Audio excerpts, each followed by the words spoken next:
बिस्मिल्लाहिर्रहमानिर्रहीम। आज हम चैप्टर नंबर 7 स्टार्ट कर रहे हैं जी, मैकेनिकल सेकंड ईयर का। और ये चैप्टर जो है वो वर्क एनर्जी और पावर के बारे में है जी। तो लेट्स स्टार्ट करते हैं। सबसे पहले वर्क को हम देखते हैं कि वर्क क्या चीज़ है। Work is done when force act on a body force act on a body and body cover distance in the direction of force.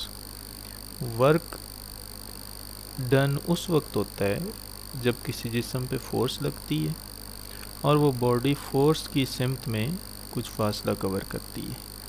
इसको हम कहते हैं जी वर्क।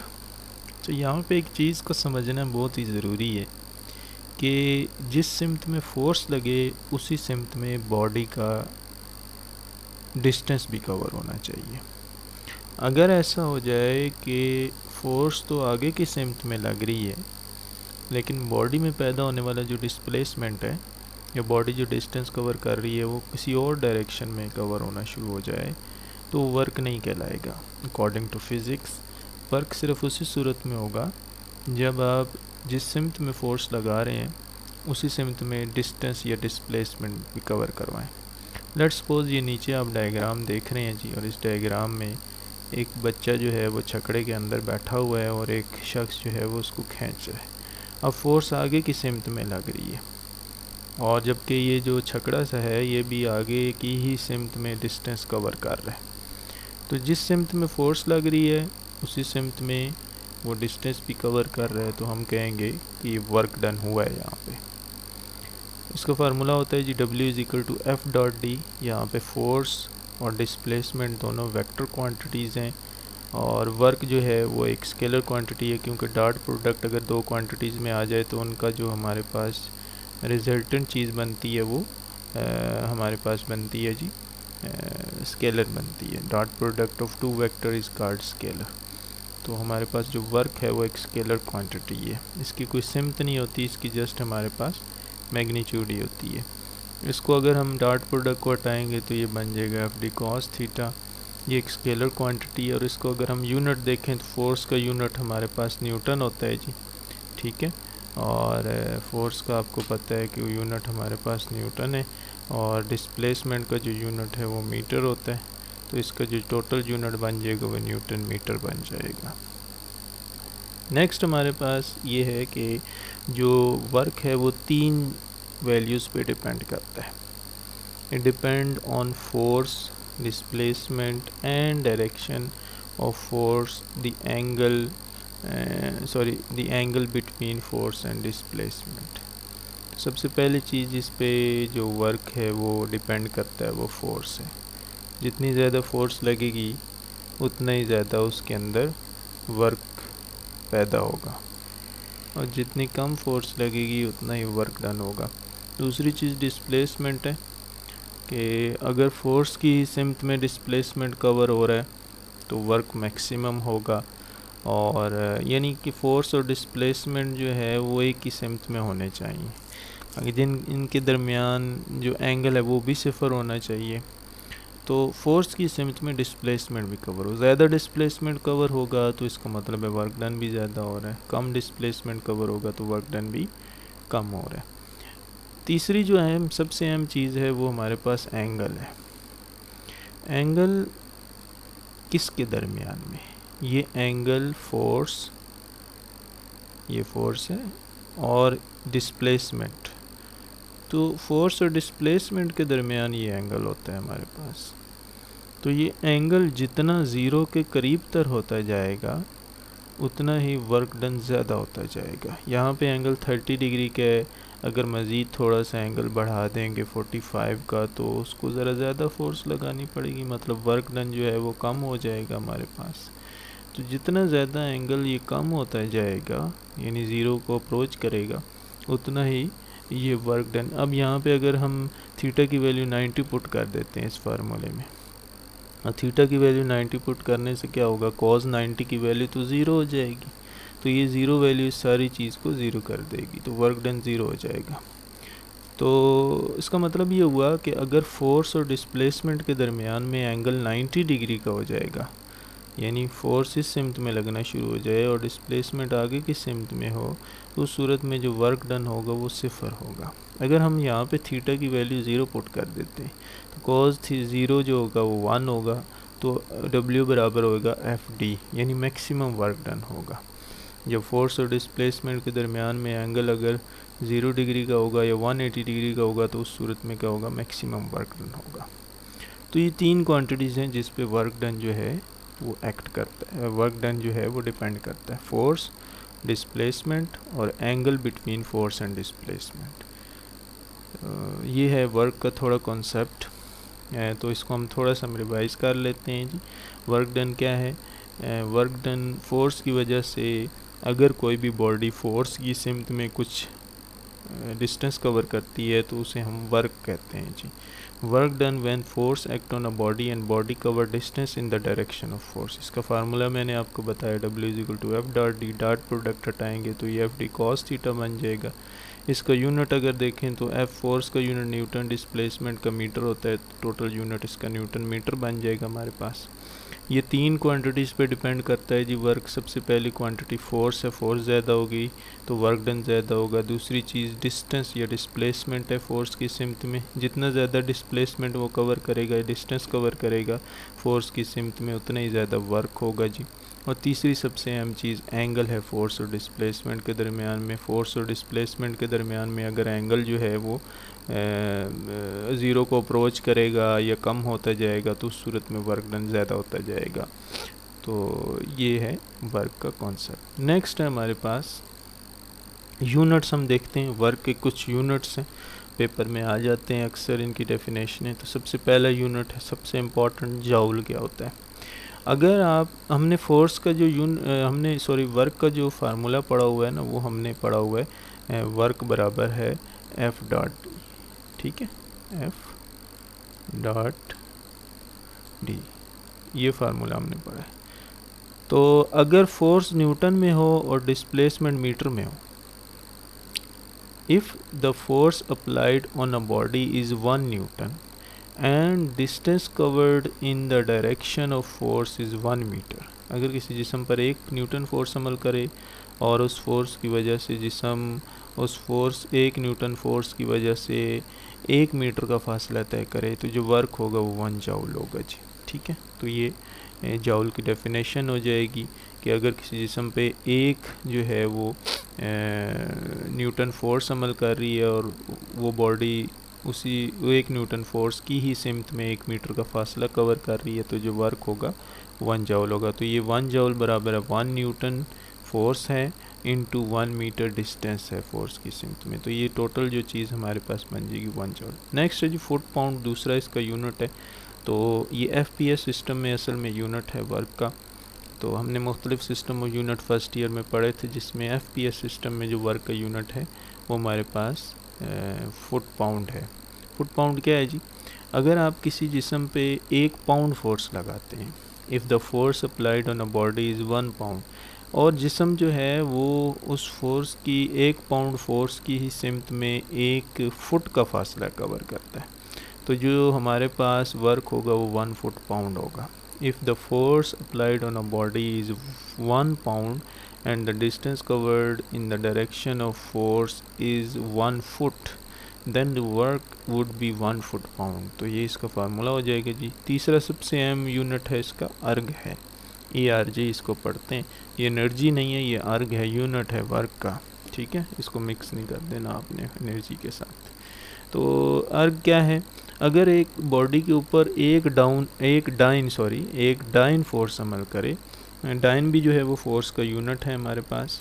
तो अगर एक बॉडी के ऊपर एक डाइन फोर्स अमल कर रही है और बॉडी जो है वो उस फोर्स की सिमत में 1 सेंटीमीटर का फासला कवर करे, तो जो वर्क होगा वो 1 अर्ग होगा। तो if the force applied on a body is 1 dyne and the distance covered in the direction of force is 1 centimetre, then the work done is 1 erg. तो 1 अर्ग बराबर है 1 डाइन फोर्स है और 1 सेंटीमीटर डिस्प्लेसमेंट है। तो ये इसका फार्मूला बन जाएगा हमारे पास। नेक्स्ट है हमारे पास एनर्जी। ठीक है। एनर्जी क्या है? एनर्जी और वर्क में फ़र्क आपको पता होना चाहिए। एनर्जी क्या है? Energy capacity of doing work, किसी जिस्म की काम करने की जो सलाहियत होती है उसको हम कहते हैं जी एनर्जी। तो एनर्जी जो है वो एक सलाहियत का नाम है, किसी भी बॉडी की काम करने की सलाहियत। जितनी एनर्जी ज़्यादा होगी इसका मतलब है काम करने की सलाहियत उतनी ही ज़्यादा है। इसकी दो टाइप्स हैं हमारे पास। जो इम्पोर्टेंट टाइप्स है वो हैं जी, एक पोटेंशियल एनर्जी है और दूसरी हमारे पास काइनेटिक एनर्जी है। पोटेंशियल एनर्जी क्या होती है? It is the energy due to the position of the body. किसी भी बॉडी की एक मखसूस पोजीशन की वजह से जो भी एनर्जी होगी उस बॉडी के अंदर उसको हम कहेंगे जी पोटेंशियल एनर्जी। ये देख रहे हैं कि एक बाल को इस पोजीशन पे उठाया गया है, अब ज़मीन से एक फ़ासले पर इसको उठाया गया है तो इसकी एक ख़ास पोजीशन होगी है ज़मीन के हिसाब से। तो इस ख़ास पोजीशन की वजह से इस बाल के अंदर एक पोटेंशियल एनर्जी आ जाएगी। तो ये पोटेंशियल एनर्जी जो है वो फिर ट्रांसफ़र होगी किसी दूसरी टाइप ऑफ एनर्जी, यानी इस पॉइंट पर एक मखसूस मकाम पर इसके अंदर जो एनर्जी है ना वो पोटेंशियल एनर्जी हमारे पास। तो किसी जिस्म की एक मखसूस पोजीशन की वजह से जो एनर्जी जो है वो स्टोर होती है, उसमें जो काम करने की सलाहियत उसके अंदर पैदा हो जाती है अपनी उस मखसूस पोजीशन की वजह से, उसे हम पोटेंशियल एनर्जी कहते हैं। बिल्कुल इसी तरह जब गुलेल को खींचा जाता है तो उसकी रबड़ में ख़ास किस्म की एनर्जी बन जाती है जो कि बाद में ट्रांसफ़र होती है। जब हम पत्थर उस गुलेल के अंदर डाल देते हैं और उसको छोड़ते हैं तो वो एनर्जी असल में ट्रांसफ़र हो जाती है उस पत्थर के अंदर। तो उस गुलेल को जब हम खींचते हैं, ख़ास पोजीशन तक ले जाते हैं, तो उस ख़ास पोजीशन पर जो है उस गुलेल के अंदर एक ख़ास एनर्जी आ जाती है जिसको हम पोटेंशियल एनर्जी। तो किसी भी बॉडी की अपनी एक ख़ास पोजीशन की वजह से जो एनर्जी उसके अंदर आ जाती है उसको हम कहते हैं जी पोटेंशियल एनर्जी। दूसरी जो टाइप है वो काइनेटिक एनर्जी है। जब कोई जिस्म हरकत में आ जाता है तो उस दौरान जो उसके अंदर एनर्जी होती है उसको हम कहते हैं kinetic energy. It is the energy due to the motion of the body. इसका ये देख लें, इस बाल को फेंक दिया गया नीचे की तरफ और ये जब नीचे जाएगी तो इसकी जो पोटेंशियल एनर्जी होगी वो कन्वर्ट हो जाएगी काइनेटिक एनर्जी में। नेक्स्ट है हमारे पास पावर। काम करने की सलाहियत को हम पावर कहते हैं जी। अच्छा, एनर्जी और पावर को मिक्स नहीं करना आपने। एनर्जी है the capacity of a body to do work, ठीक है। और अगर हम उसको वर्क को टाइम के हिसाब से अगर जो है वो काउंट करना शुरू कर दें या देखना शुरू कर दें तो वो पावर बन जाती है जी, ठीक है। एनर्जी तो सिर्फ क्या है, एबिलिटी है किसी भी बॉडी की, काम करने की सलाहियत का नाम है। लेकिन पावर क्या है कि टाइम के हिसाब से वो बॉडी कितना वर्क कर सकती है उसको हम पावर कहते हैं। The rate of doing work. जब रेट की बात आ जाए तो इसका मतलब है कि ये टाइम के हिसाब से बात की जा रही है। तो it is the rate of change of doing work, ठीक है। टाइम के हिसाब से किसी जिस्म की काम करने की सलाहियत को हम कहते हैं जी पावर। इसका फार्मूला है वर्क ओवर टाइम होता है। डब्ल्यू जो है वर्क है, टी टाइम है। ये भी एक स्केलर क्वांटिटी है, याद रखना है आपने, ठीक है। इसका हम यूनिट देख लेते हैं। वर्क का यूनिट हम ऑलरेडी पढ़ चुके हैं, न्यूटन मीटर है, और टाइम का सेकंड है। तो न्यूटन मीटर ओवर सेकंड को हम वाट भी कहते हैं जी, ठीक है, इस पूरे को। तो ये इसका यूनिट हो जाएगा। अब इसके सिर्फ एक यूनिट नहीं है बल्कि दो यूनिट आपके इस कोर्स में शामिल हैं।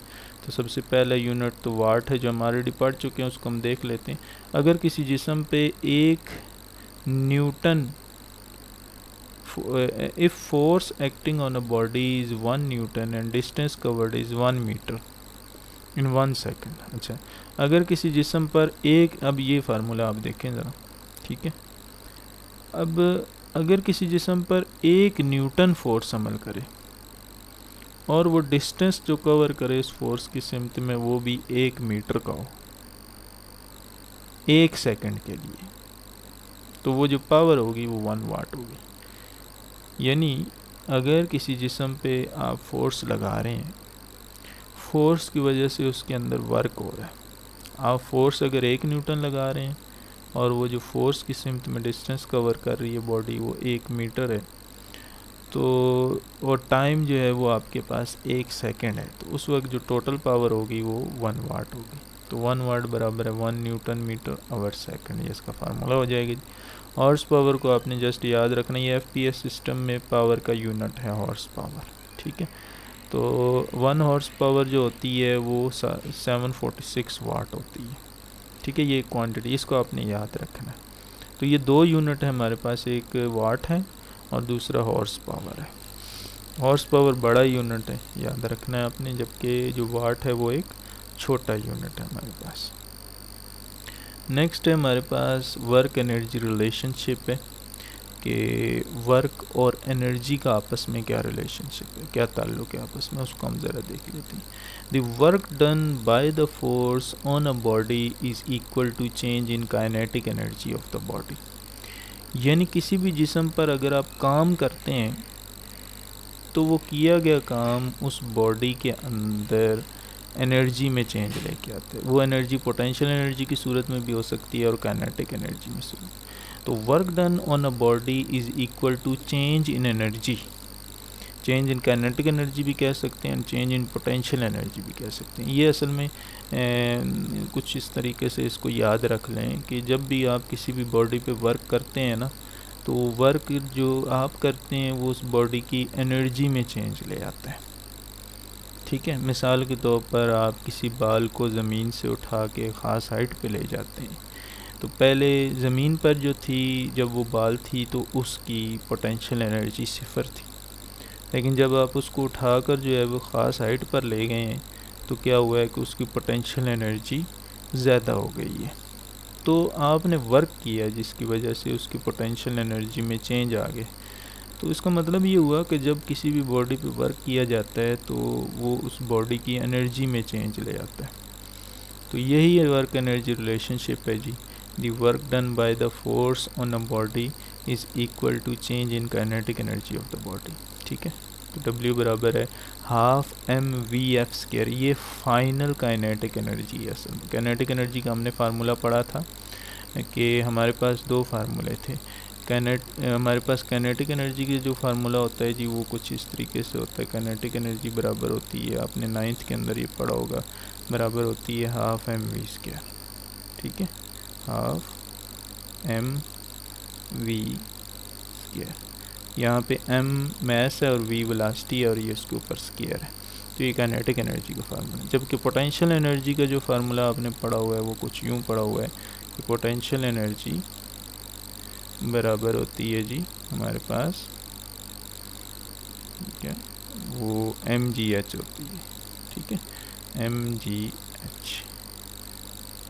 यहाँ पे m मैस है, g जो है वो ग्रेविटेशनल एक्सेलरेशन है और h जो है वो ज़मीन से हाइट है। तो ये कुछ फार्मूले आपने पढ़े हुए हैं। तो ये असल में kinetic energy, final kinetic energy है। Vf लिख दिया v की जगह पे सिर्फ, और ये Vi की इनिशियल काइनेटिक एनर्जी। दोनों का अगर डिफरेंस ले लेंगे तो ये चेंज इन काइनेटिक एनर्जी आ जाएगी। तो एक वीडियो को हम देखते हैं और इस वीडियो में इस वर्क एनर्जी रिलेशनशिप को बताया जाएगा।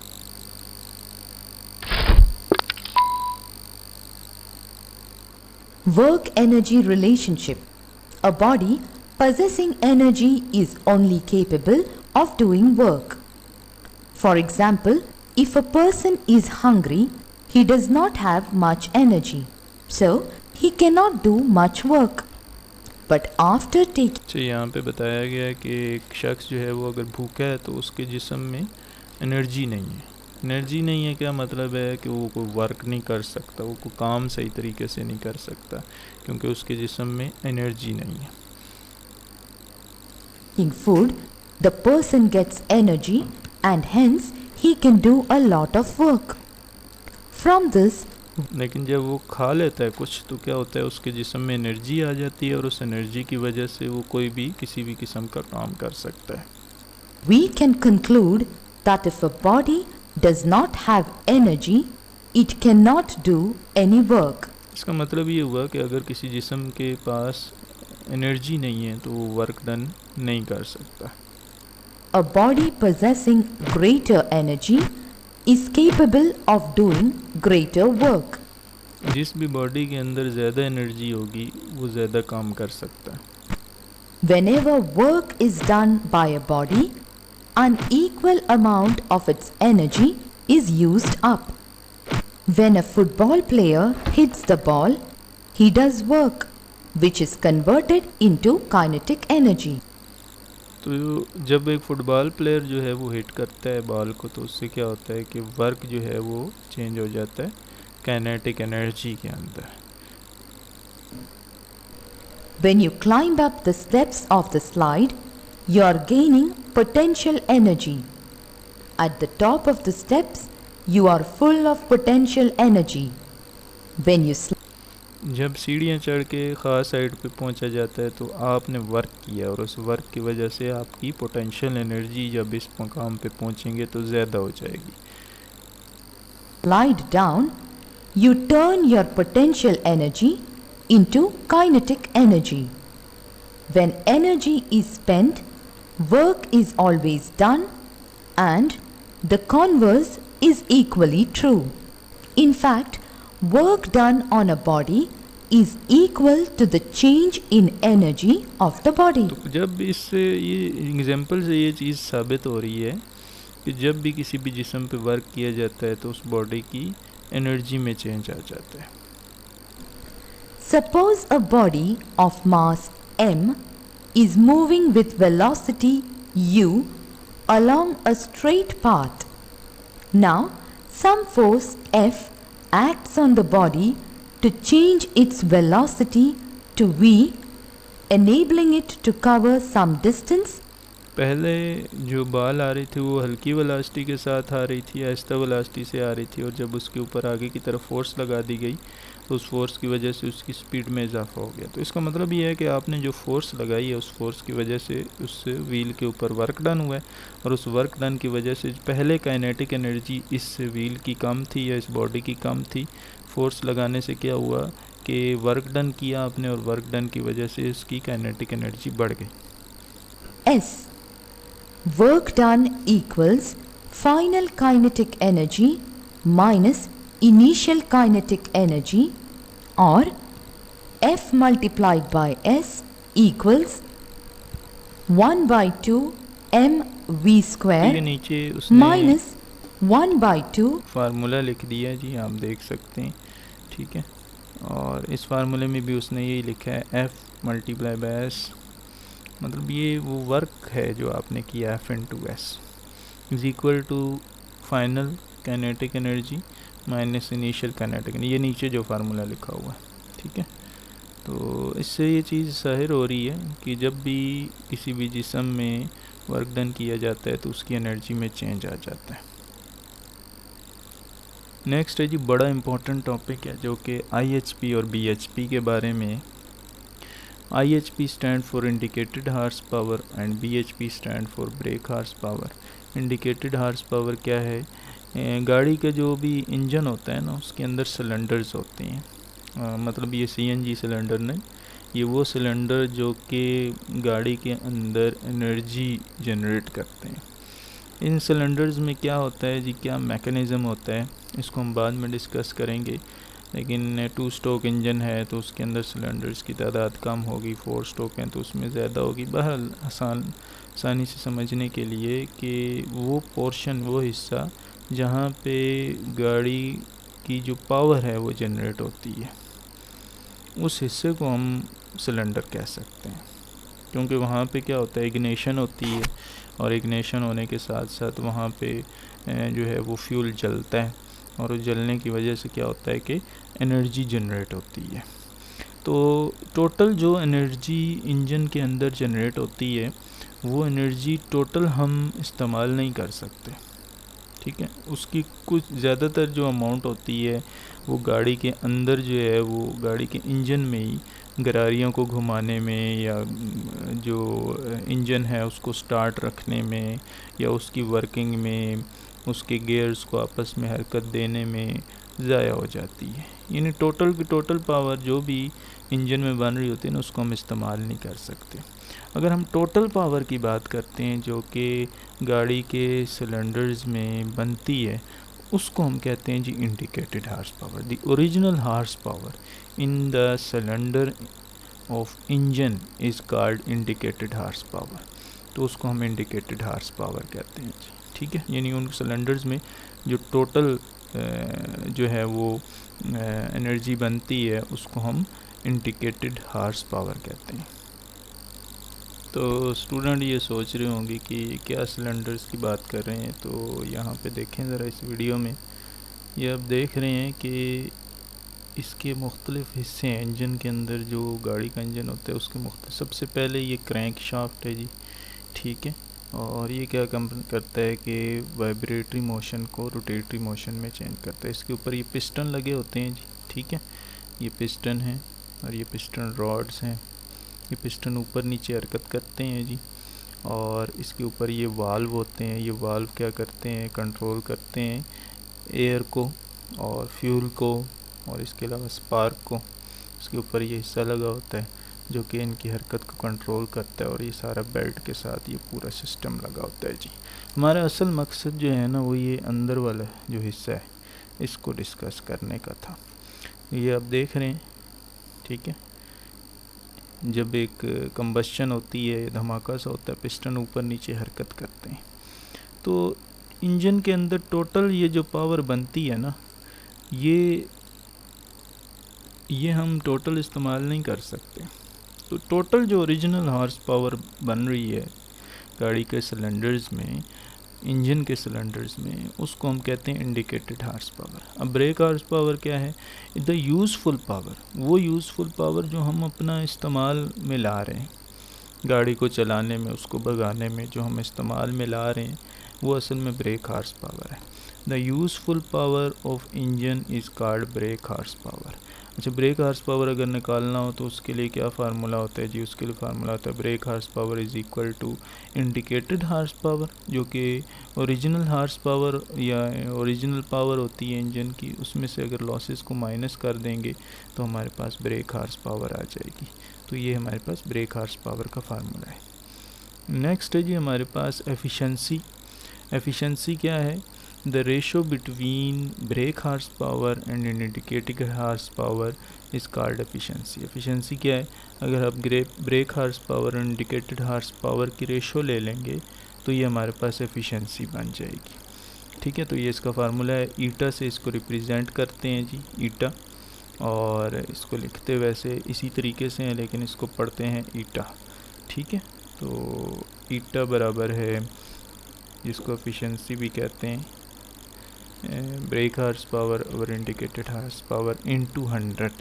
ये परसेंटेज एफिशिएंसी निकालने के लिए हमारे पास ये फार्मूला है, ठीक है। अगर ये परसेंटेज एफिशिएंसी का फार्मूला है। अगर सिर्फ एफिशिएंसी की बात करते हैं तो वो सिर्फ ब्रेक हॉर्स पावर यहाँ तक का फार्मूला है। यहाँ तक का जो फार्मूला है ना वो हमारे पास जो है वो एफिशिएंसी का है। लेकिन अगर परसेंटेज एफिशिएंसी की बात करते हैं तो परसेंटेज एफिशिएंसी के लिए मल्टीप्लाई बाय 100 कर देते हैं, ठीक है। नेक्स्ट हमारे पास डायनेमोमीटर है जी। और डायनेमोमीटर क्या चीज़ है? ये एक मशीन है, यूँ समझ लें, एक इंस्ट्रूमेंट है जिसकी मदद से हम जो इंजन की ब्रेक हॉर्स पावर है ना उसको हम फाइंड करते हैं। यानी इंजन की एफिशिएंट जो पावर है जो हम इस्तेमाल के काबिल बना सकते हैं, उसको अगर फाइंड करना है तो उसके लिए जो इंस्ट्रूमेंट इस्तेमाल होता है उसको हम डायनेमोमीटर कहते हैं। तो इसको हम नेक्स्ट थोड़ा सा डिस्कस करेंगे, इसकी मुख्तलिफ टाइप्स को अगले लेक्चर में। आज के लिए इतना ही जी, ओके। इसको तैयार करना है आपने, और कोई अगर क्वेश्चन हो तो आप व्हाट्सएप नंबर पे मेरे से रब्ता कर सकते हैं। ओके जी, अल्लाह हाफ़िज़।